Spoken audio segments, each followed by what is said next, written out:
Hey everyone, welcome back to my channel. So I just caught up on the episode of 90 Day Fiancé B90, and there's so much we gotta talk about, so let's get to it. Okay y'all, so of course we're gonna start off with Gino and Jasmine because they crazy, okay? So Gino and Jasmine. So Jasmine is still caught up on the fact that she wants to, get better sex with Gino. She wants to be prepared with him, but guess what, girl? He is tired of you. Yeah, he just got off the plane. Did you see that kiss? Oh my god, he had lipstick all over him, and I think he tried to play it off like he was liking it, but he definitely not liking it at all. So we definitely got to keep an eye on them. Now we see in the next episode they're gonna basically be clashing in regards to the sex. As I said in my last recap, Gino is really not feeling Jasmine's attitude, so that's actually turning him off onto that. So I don't think she gets the hint though. And in this episode we see that his family is actually wanting him to discuss the prenup again, and he's not really wanting to do it, but at the same time I think he's a little rich too, so he's trying to protect his assets. So he is having it on the back of his mind, and his family is helping him get there. Now on the other hand, we see Jasmine talking with her friends, and she's saying that before she even gets married, when she moves to America, she wants Gino to sign over all his assets to her. And she's gonna take everything if they get a divorce. So I can't believe she's demanding this. She's literally clueless on what he's really feeling, and they're just gonna be a bombshell. I can't wait for him to bring it up, and we're gonna see what they're gonna say next. So next we got Riley and Violet. Now Riley and Violet, this episode, they're about to get closer and closer to meet each other. However, when Riley went to go visit his dad, he dropped a bombshell that he has over 150 text messages from Violet, basically stating that every time they get into a fight, she texts him, tells him stuff like, oh, your son doesn't love me and all this stuff. Riley did not know about it because the dad didn't want to get in between it, but now that he's going over to meet Violet, he was like, okay, I gotta tell her, I gotta let him know what she has been sending me. And he was not happy. As soon as he seen those text messages, he was upset. And at this point now, he's looking to hire a private investigator, and that private investigator lets him know that 80% of his cases was women that are lying, trying to get access to the United States. So he was really taken back by that, and I just don't know why he's going to this extent. Like, you never know, maybe it's hard for them to date or something, but definitely he should stay away, especially he doesn't trust her. Why he's gonna hire a private investigator?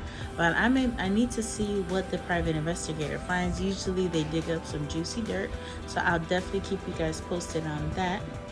So last episode we find out that Tyray, the producers, actually told him that he has been talking to a man. So this episode we get more in depth to it. So this man's name is Christian. They even have a whole recording on him, but Tyron did not want to listen to the recording. He actually even still has hope that Christina is on the other end. He has that connection there, so he goes to seek help from his siblings.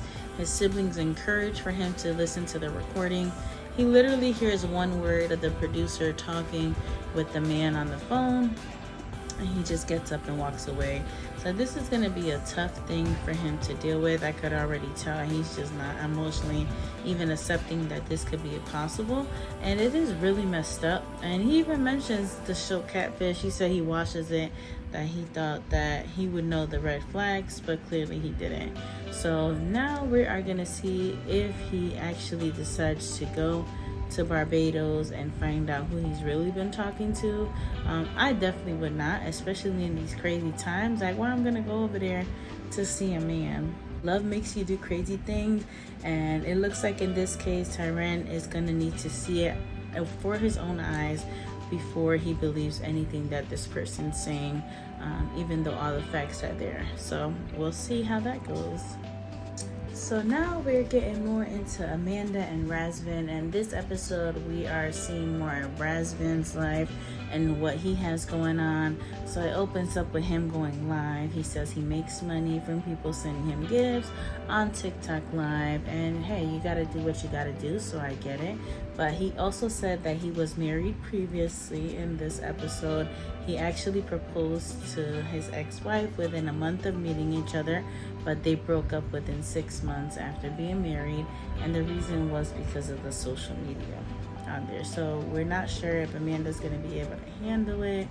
I guess we'll see how it goes, but they meet for the first time. She finally arrives in Romania, and it's so awkward. Like, it's really like cringy. Before she gets there though, he does introduce us to one of his co-stars, which he also works out with, and she even tells him that he's playing a dangerous game with her husband, which he passed away from cancer recently.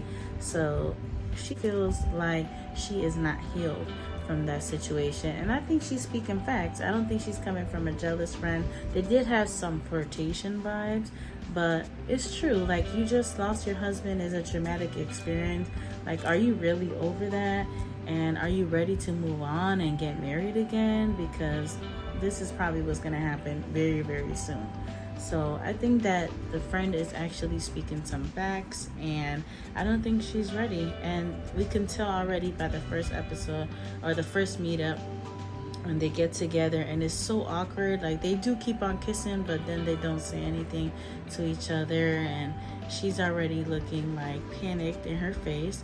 So I really hope that he's able to make her feel comfortable. I hope that she's able to open up, because even though she did go through this tragic situation, everyone deserves love. And if she feels like she's ready to move on and he's made her feel safe, you know, anything can happen. So I really am rooting for them, and I hope that this ends up good for them. And lastly, we have David and Sheila. Now, David is on his way to meet Sheila, and he's worried. So they don't speak English and they don't know ASL there. So he is very worried about that, but he is going for it for love. And I love that through any circumstances. Now, Sheila shows us into her life. She lives with her parents and her son, and their house is like very humble beginnings. And David has helped them a lot, but he doesn't know the extent of the circumstances in which she's living in with her son. So I think that's going to be a real shocker. We don't see that in America a lot. So once he gets exposed to that, he's going to see, like, I feel like he's the type of person that's going to be like, okay, like, let's move this along. Let's, you know, see how we can get you over to the United States, or even try to step up and help her more. You see, but it's so sweet. He's so excited, and she's also excited as well. The way she talks about him, I feel like it's so genuine. She's really attracted to him and really into him. So I'm excited to see next episode when they finally meet each other. And I think the communication is going to be tough, but I really hope they can make it work. So all in all, very juicy details that we got this episode.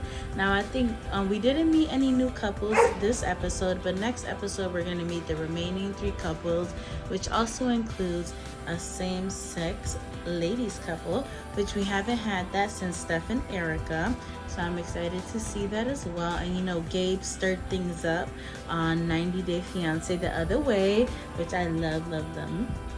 And I'm excited to see more diversity and different couples. I'm just excited to see how everything goes. Make sure you comment below what was your favorite part this episode. What are you looking forward to in the season? And I'm also going to be making a video of my favorite 90 Day Fiancé couples of all time. If you haven't seen all the seasons, I will definitely get into some drama for you. But also the worst couples, because we already know who is out there. Natalie. If you know her, listen, she is definitely the worst to me. But Tim and Veronica are my favorite. You know what? I'll leave that for another episode. But thank you so much for tuning in. Thank you so much for watching my video. Make sure to subscribe for the next episode's recap. And I'm also going to be recording some episodes for other shows as well. So make sure to comment below which shows you're watching. What are you getting into? Thank you so much for watching. Don't forget to subscribe. And don't forget, you can watch 90 Day Fiancé too on Discovery Plus. as well as TLC. It comes out on Sundays at 8 p.m. and there's also on Discovery Plus, has all the previous seasons if you're looking to catch up. And this video is not sponsored, but hopefully one day they'll hit me.